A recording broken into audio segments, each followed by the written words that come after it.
Hello, dear English learners and lovers. Today I am present with a new video that is assertive sentence. গতকালকে আমি types of সেন্টেন্সের উপরে একটা video দিয়েছিলাম। সেখানে classification of sentence or kinds of সেন্টেন্সের উপরে এবং স্ট্রাকচার অফ সেন্টেন্স তার উপরে একটা ব্যাখ্যা দিয়েছিলাম এবং সাবজেক্ট অ্যান্ড প্রেডিকেটের উপরেও আমি সেখানে একটা সংক্ষেপে আলোচনা করেছিলাম। আমি বলেছিলাম যে প্রত্যেকটা sentence assertive, interrogative, imperative, optative প্রত্যেকটা সেন্টেন্সের বিস্তারিত আপনাদের ভিডিও দিব। তা আজকে আমি আপনাদের বিস্তারিত অ্যাসার্টিভ সেন্টেন্সকে এই অ্যাসার্টিভ সেন্টেন্সের একটা গঠন one structure of assertive sentence SVOCA এই স্ট্রাকচারের মধ্যে দিয়ে আমি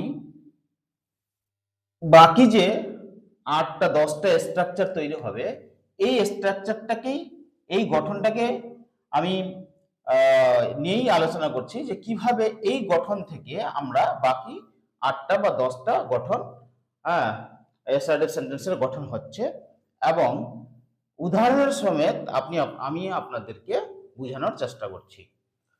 assertive sentence more than 80% in English there are the uses of assertive sentence.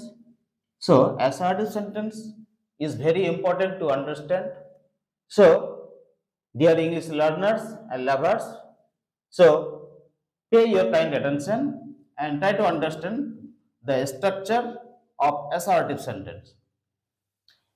SVOCA গঠন, সেইখান থেকে আসছে এসভি মানে সাবজেক্ট ভার্ব, তারপরে SVO যেমন SVO তাহলে এস সাবজেক্ট ভার্ব অবজেক্ট সেইখান থেকে আসছে, তার SVC সাবজেক্ট ভার্ব কমপ্লিমেন্ট এই স্ট্রাকচার থেকেই আসছে, তারপরে SVO IODO মানে অবজেক্ট, S subject verb object complement adverbial এই গঠনটাও এখান থেকে আসছে। SVA সাবজেক্ট ভার্বাল অ্যাডভার্বিয়াল, পরের ৮ number subject verbal object adverbial, তারপরে দেয়ার দিয়ে সেন্টেন্স স্ট্রাকচার শুরু হয়, দেয়ারের পরে ভার্বাল, তারপরে সাবজেক্ট, তারপরে অ্যাডভার্বিয়াল, তারপরে ইট, তারপরে ভার্বাল কমপ্লিমেন্ট অ্যাডভার্বিয়াল, তারপরে অ্যাডভার্বিয়াল, তারপরে সাবজেক্ট, তারপরে ভার্বাল, তারপরে অবজেক্ট, তারপরে কমপ্লিমেন্ট।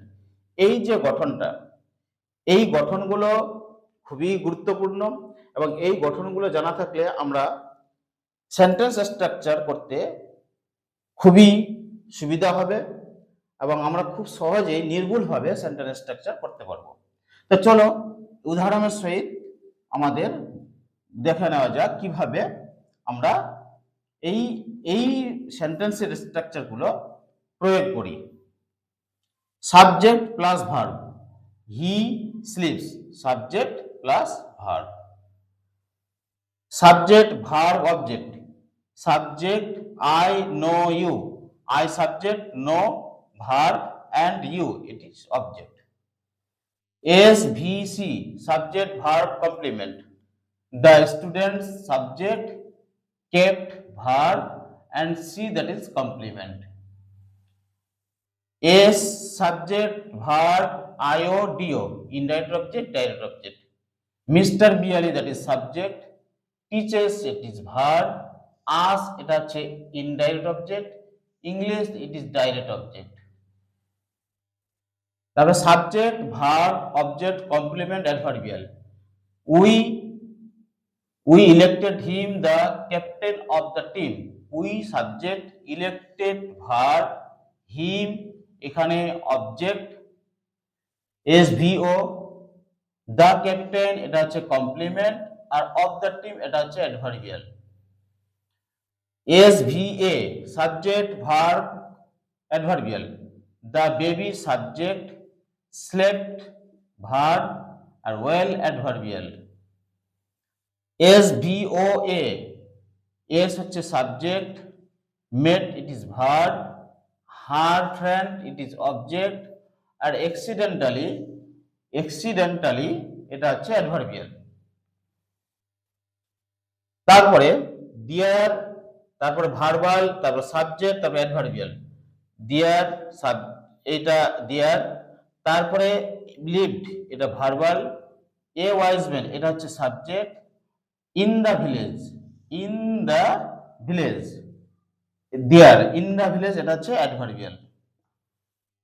তারপরে ইট, তারপরে ভার্বাল, তারপরে কমপ্লিমেন্ট, তারপরে অ্যাডভার্বিয়াল। ইট, তারপরে ভার্বাল, তারপরে ইম্পসিবল কমপ্লিমেন্ট, আর টু ডু দিস এটা হচ্ছে adverbial.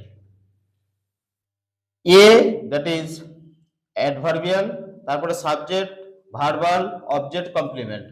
Luckily adverbial, the train subject, arrived verb, early it is complement, and that day it is adverbial.